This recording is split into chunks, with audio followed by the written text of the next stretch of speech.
The first thing we'll be starting with is the calculation. What we're trying to do is to ensure that the box pleats have equal sizes. So we want the allocations to be equal. We don't want a case whereby we'll have one box plate being 2 inches, then the other one is 2.5, then the other one is 3 inches. They are not equal. It only makes sense when all of them have the same measurements. So that's why we need to calculate. We have to do this before drafting out the pattern so we don't get confused. So as you can see here, I was already doing the calculations.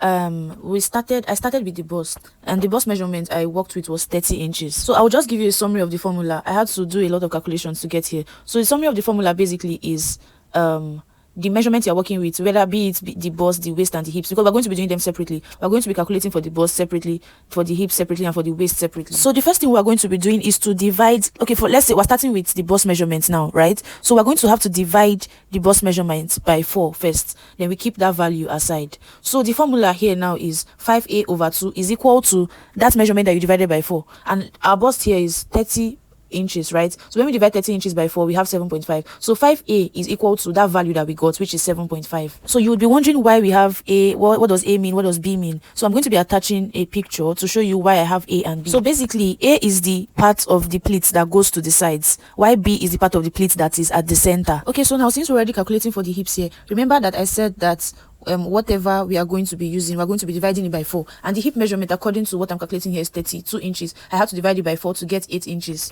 So now since we already have our formula is 5a over 2 is equal to 8. Then when we cross multiply, when we have to find the value for a, right? So we have to cross multiply, and when we cross multiply, bottom line, a finally gets to when we use our calculator to divide both sides. Okay, we're dividing both sides by 5, right? So when we divide 16 by 5, a finally gets to, I think, okay, 3.2 inches. And now we know that b is equal to a divided by 2. So we're going to we'll just substitute a into that equation. B is equal to 3.2, which is the value for our a, divided by 2, which is equal to 1.6 inches. I believe that is very, very straightforward. It is not complicated. I think the basic thing you need to know is just the formula and how to put it to use. That's all. And if you follow what I did, you will get it. So you just repeat the same process for the bust and for your waist. Those are the 3 basic measurements we need to be calculating to allocate proper measurements to the box pleats to ensure that they are equal, not that one will be bigger than the other. So here I was just writing what I had after calculating what I had for a and b for the bust, the waist, and the hips. This is just for the front pattern.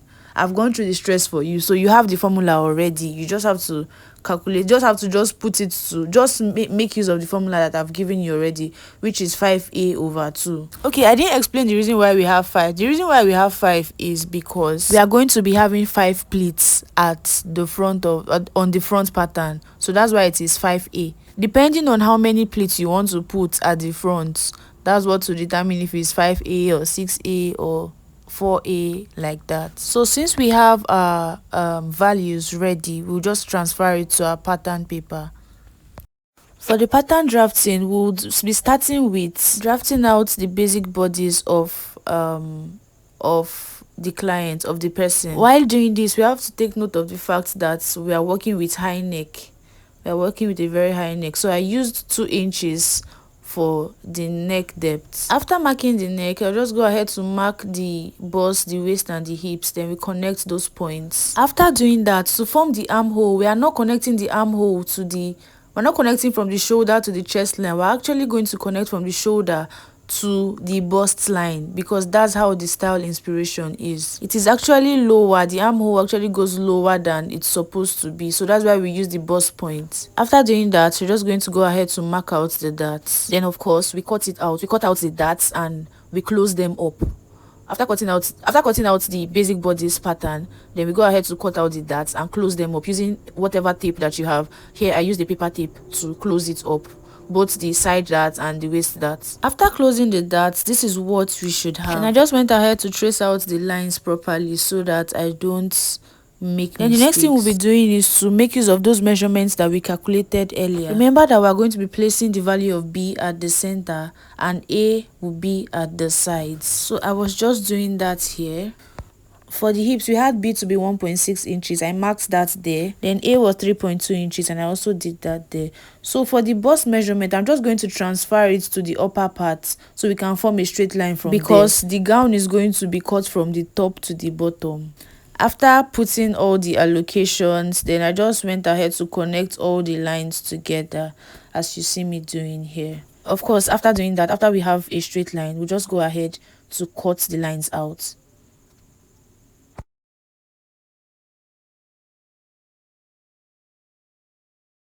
After cutting them out, I labeled them properly so I won't make any mistakes. If you look very closely, you'd notice that all the panels are equal. That was because we measured it properly.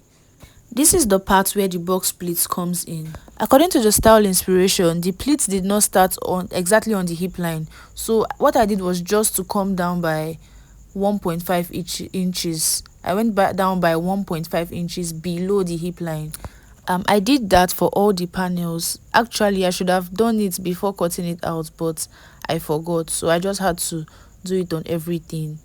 And what I was doing here was just marking the 1.5 inches below the hip line.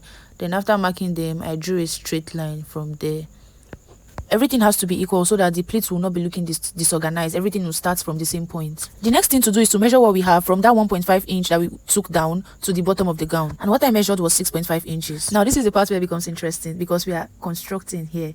Okay, we're still constructing, not like we have not been constructing from the beginning, but we are still constructing here. So we have our length to be 6.5 inches. And also, depending on how deep you want your pleats to be, you go ahead to measure it out too. So I think here I already measured out my 6.5, which was the length of the gown. Then for the depth of the pleats, I made use of 6 inches. If you want your pleats deeper, you can make use of 8 or 9 or 7, whatever.